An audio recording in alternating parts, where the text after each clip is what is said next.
Hello everybody, I am the Black Sigma, or you could just call me Eric, and welcome back to Phoenix Wright. We've finally finished Ace Attorney, and can move on to Justice for All. You like my, cosplay? It's not complete. For one, this tie should be more of a magenta color. I'll have a wig, contacts, not my glasses, all sorts of stuff. But I figured that if I was gonna return to this series, I'd do it in style. Episode 1, The Lost Turnabout.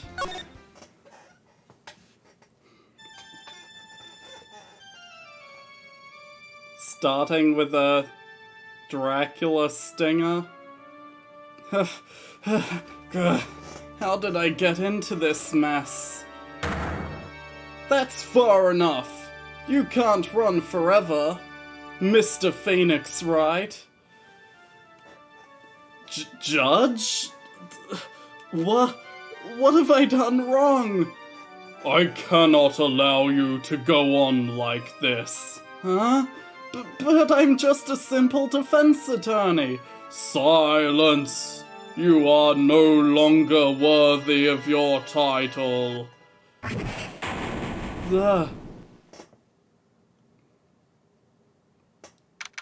September 8th, 9:08 AM, District Court, Defendant Lobby Number 1. Why the hell did I set my phone ringtone to this? What a nightmare. And I bet it was this ringtone that caused it.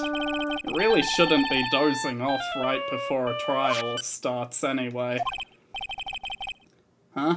Looks like they hung up. Ah, good. I finally found it.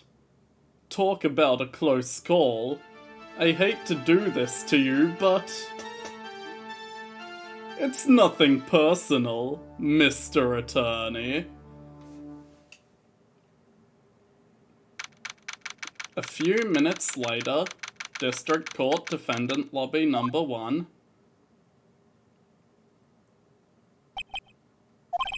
Ah, my head, it's throbbing. Why does it feel so foggy in there? Huh? Good morning! Good morning? What's wrong? You don't look well. People are at their best first thing in the morning. Where's that fighting spirit? Sorry, but can you please turn the cheeriness down? My head sorta hurts. Roger that. Am I in trouble or something?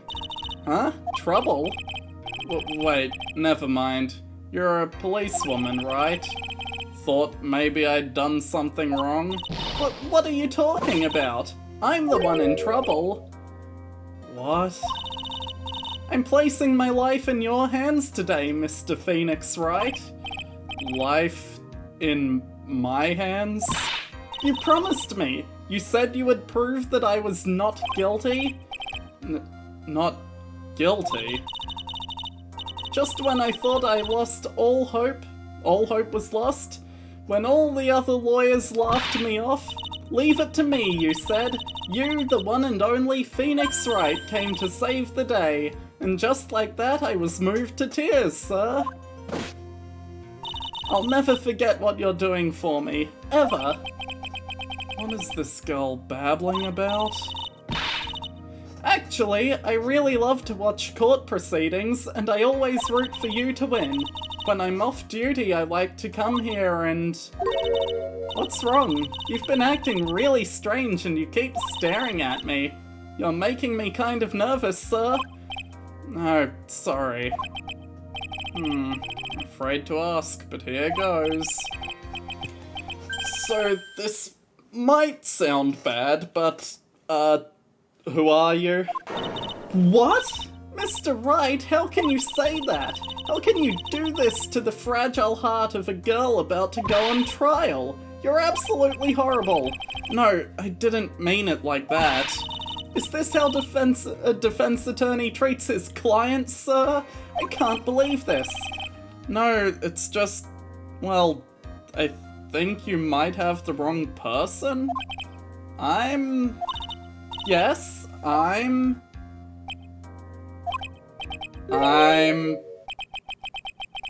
Who am I? Why am I drawing a blank? The trial will begin shortly. Will the defendant and her lawyer please proceed to the courtroom immediately?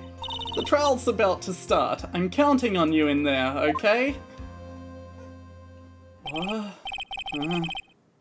I guess I must have... what's the name of that term for people who've lost their memory? Oh yeah, amnesia. Let's see. What can I piece together? From the sounds of things, it's probably safe to say that I'm a defense attorney. And that girl, I said I'd prove her not guilty. Can't believe I made such an irresponsible promise. Someone please tell me this is just a bad dream. Why do I get the feeling this is one dream I won't be waking up from? September 8th, 10 AM, District Court, Courtroom number 2. Court is now in session for the trial of Maggie Bird. The prosecution is ready, Your Honor. What is it, Mr. Wright? Are you talking to me? Do you see any other defense attorneys here?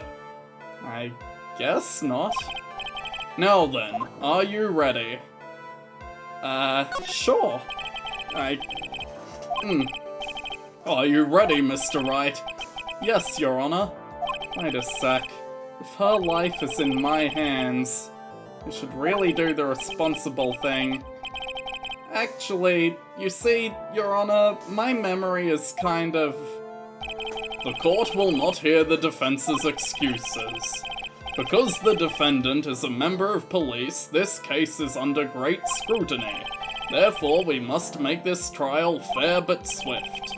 I believe I have told you this before. I hope you're not telling me you've forgotten. Actually, I have, Your Honor. Mr. Payne, your opening statement, please. Yes, Your Honor. As I'm sure you're well aware, the defendant is accused of killing her lover. Now, why does that sound familiar? Or I guess it doesn't. Amnesia. What's worse, her lover was a fellow police officer.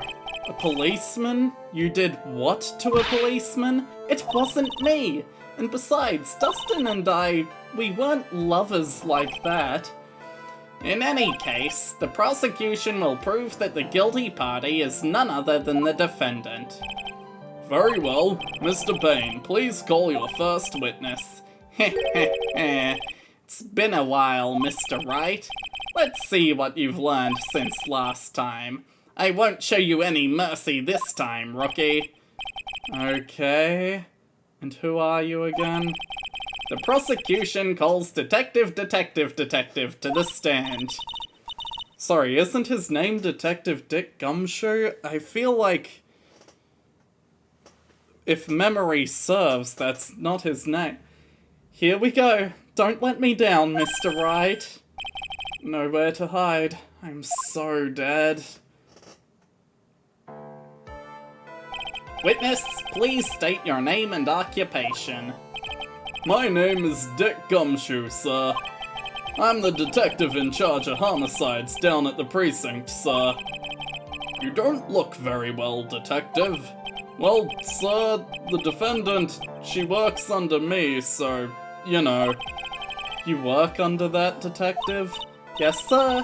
And while I was a trainee, he was always watching out for me, sir. He's such a wonderful guy, sir. I'll never forget what he's done for me. Okay, calm down. I believe you. Detective Gumshoe, please describe for us the details of this murder. Yes, sir. It happened at the park near headquarters, Expose Park. The victim was one of the local cops, Dustin Prince. Dustin Prince, as in dusting for fingerprints. He was pushed down from the benches on the upper path, sir. The landing beat his body up bad and snapped his neck. The details are listed in the report that was distributed yesterday. Ah yes, this autopsy report, correct? Why do I not remember getting a copy? I see everything is in order here. Even the estimated time of death is unusually well documented. The victim's watch stopped from the impact of the landing, sir. The results of the autopsy confirmed the time of death. If I may, Your Honor, the prosecution would like to submit this photograph. Very well, the court accepts it into evidence. Now then, I recall at yesterday's preliminary hearing, a very important piece of evidence was brought to our attention. Yes, Your Honor. Yes, sir. Yes, I guess. Mr. Wright, is your head on right today? There was a very crucial piece of evidence found under the victim's body. Was there? Have you lost your mind? Well, actually, it's just nerves. Give me a second. What? How can you talk like such an amateur? I thought you were a pro, sir. Alright, sir, I'll help you through this. At a time like this, maybe you ought to take a glance at the court record. It's my all-important badge. Shows that I'm a defense attorney. There it is. I should have looked at my camera to realize. Cell phone. Found this in my pocket. Don't remember what it means or how it got there. Time of death. 9th of the 6th. Other way around. 6th of the 9th. Because dating systems. 6:28 p.m. Broken neck covered in several bruises. Glasses found under the victim's body. Pieces of nearsighted lenses found nearby. Your glasses. Court record. Yep, the evidence is in there. You can look at it by pressing the R button. Mr. Wright, yes, Your Honor? Court is in session, save your chit-chat for later. Sorry, Your Honor. Well, I guess I'd better check the court record, see what I can find. Let's see if your notes are in order. What was the piece of evidence found underneath the victim's body? That's simple, Your Honor. A broken pair of glasses. That's right. The victim grabbed his killer's glasses as he was being shoved, sir, and held onto them as he fell. Hey, why are you giving me the evil eye? Those glasses you're wearing. Yes, this is my spare pair, but these glasses they found at the scene of the crime are not mine, I swear, sir. You sure about that? Look, it was a coincidence that on that same day I accidentally stepped on mine. Coincidence. Ugh. Your Honor, I have further evidence to present. Oh, you have more? And this evidence is very decisive. Very well, let's hear from our witness about this evidence. What do you have, Gumshoe? There's something even more incriminating than the glasses under the victim's body, sir. During his date, the victim was pushed from the bench area, but he managed to write the culprit's name on the ground where he landed. I don't like saying it, but it's clearly the defendant's name, Maggie, sir. It's spelled incorrectly. I thought it was spelled with a Y. With this piece of evidence and the glasses, it's hard not to say she's the culprit. This is a picture of the writing, Your Honor. Why, this is. Yes, I can clearly see her name written there. The prosecution would like to submit it, of course. Is if the glasses alone didn't make you look suspicious, the victim even wrote your name clear as day on the ground. But I already told you those glasses aren't mine. How do you explain this dying message? It's a conspiracy, you're not guilty. Cross-examination, this is it, I'm counting on you. Sure, but what are we supposed to do? But this isn't like you at all. Normally this is the part where you get in the witnesses' faces. Get in their faces and do what? I guess there's no way around it. Okay, I'm gonna lend you a hand. Prosecution's witnesses all hide something from court, which means they lie from time to time. Isn't that detective your superior? Well, even if they don't mean to lie, sometimes people just remember things wrong. Like that detective. He does look like sort of a scatterbrain. Doesn't matter. Either way, it's bad for us, sir. That's why when you question witnesses, you have to find and expose their lies. Mr. Wright, your cross-examination, please. Yes, Your Honor. Talk about trial by fire. Here's go nothing. Here goes nothing. Detective Gumshoe. There's something I find interesting about the fact he managed to write the victim's name. Are you absolutely certain? Sorry, pal, but that's what it said. This is a picture of it. No matter which way you look, it still says Maggie. Hey, hold on. Huh? Don't harm me. I know the picture says Maggie, but... Now that she mentions it, something does kind of feel off about this. That's how you know you found a contradiction. Now hurry up and present some evidence. So that's what spotting a contradiction looks like. Better check the court record and figure this out again. Am I able to... I am able to present profiles in this game. You couldn't do it in the first one unless prompted. Objection! Feels good to be back. What is it? What's come over me? Without thinking, I just blurted out there was an objection. And I yelled it at the top of my lungs, finger outstretched, ready to take on my opponent. What a rush. Detective Gumshoe. You talking to me, pal? Please state the defendant's name for me. What are you trying to prove with this futile exercise, Mr. Wright? You'll see, this is a very crucial line of questioning. Actually, Mr. Payne, you can answer. The defendant's name, if you please? Where is this ridiculous question coming from? The defendant's name is, Maggie Bird. I think someone needs to check the court record. What? It says right here that it's Maggie Bird. Ah! It looks like the bird caught the cat napping. What's going on here? I have no idea either, sir. As you can see, the victim did indeed leave a name, Maggie. However, the defendant's name is actually spelled M-A-G-G-E-Y, Maggie. This is a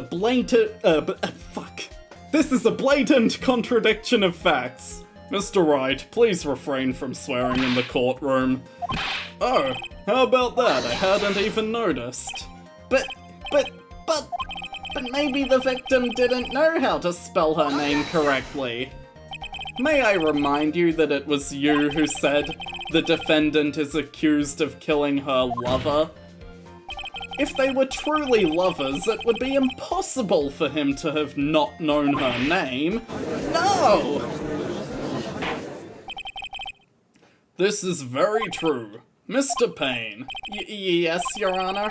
Are you absolutely certain that the defendant and the victim, Dustin Prince, were in fact lovers? Yes, I am quite certain, Your Honor. They were a well-known couple in the police force. Detective Gumshoe, please testify for the court the relationship between the victim and the defendant. Yes, sir.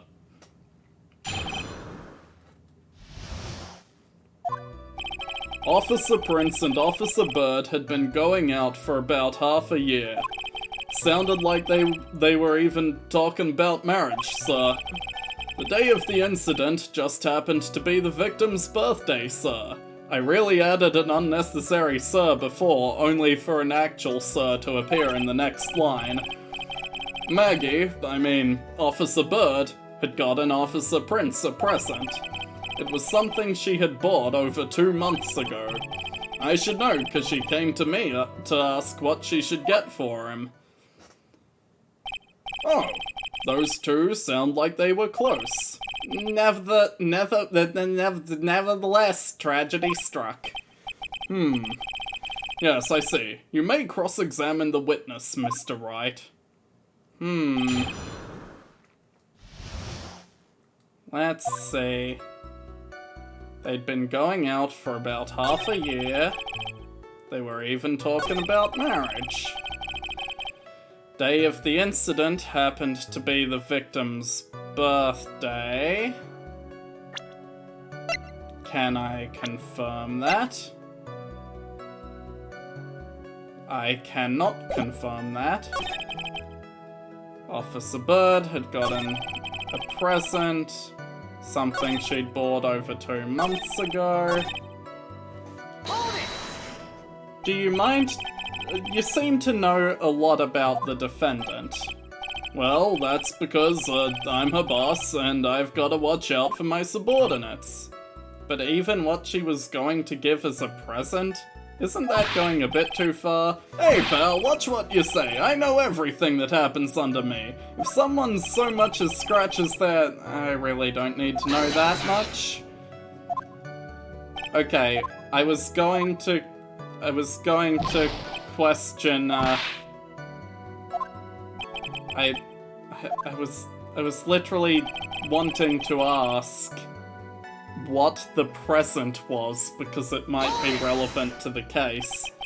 Over 2 months ago, considerate woman. She got him a glove, single glove. Why would she only give him one?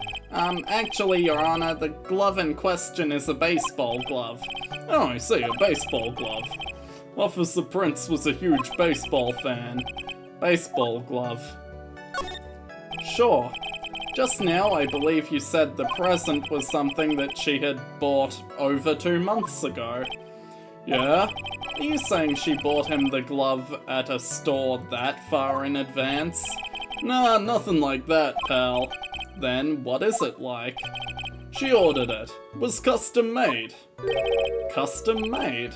The glove was custom made? Yep, that's what I said. So the glove was custom made. Your Honor, I really don't see how this glove is related to this case. Yes, it would seem there is little relevance. What do you think, Mr. Wright? Do you think this glove is really relevant to this case?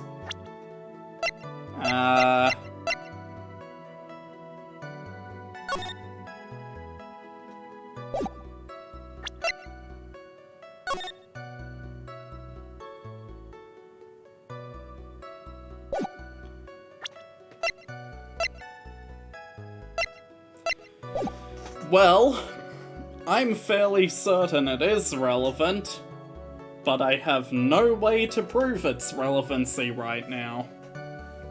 Oh well. I don't know where this will lead me, but... Of course it's relevant. That glove is the key to this whole case. Yes, bluffing to the max. Now this is the Mr. Right I know. I'm so happy you're back, sir. I was wondering how long it'd take. This is great. Pressing people. Feels like I've done this before. As if I used to do this to squeeze information from even the most tight-lipped people. Very well, if you're that convinced, then let's hear some more about the matter. Actually, I brought the glove with me today. And... why didn't you say so earlier? Hurry and show the glove to the court. Well, I didn't think it had anything to do with the case. Anyway, this is it, sir. It's, rather yellow, isn't it?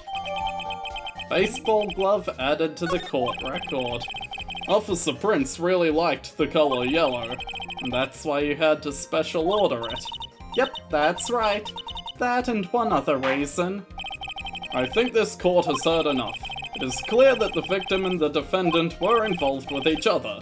Yes, that's correct, Your Honor. Now, if that is true, it brings up an important question. Was the name Maggie really written by the victim? I see your point, Your Honor. Detective Gumshoe, please tell the court a little more about the name on the ground. Yes, sir.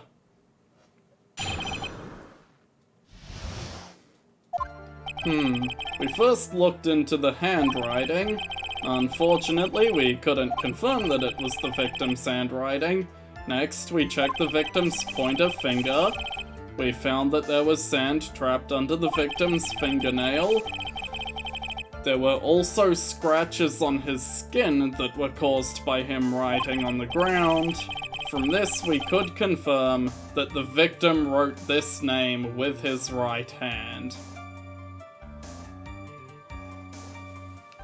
Huh. You see, we've had cases before where people have forged a victim writing a name by picking up and using their hand. What's to say a killer couldn't have done this with this guy's hand?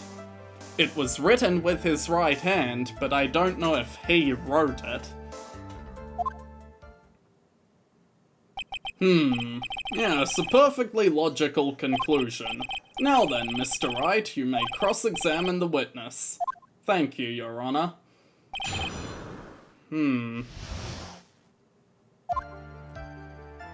Looked into the handwriting, couldn't confirm it was his. Sand trapped under the victim's fingernail, scratches on his skin caused from writing it. He wrote it with his right hand.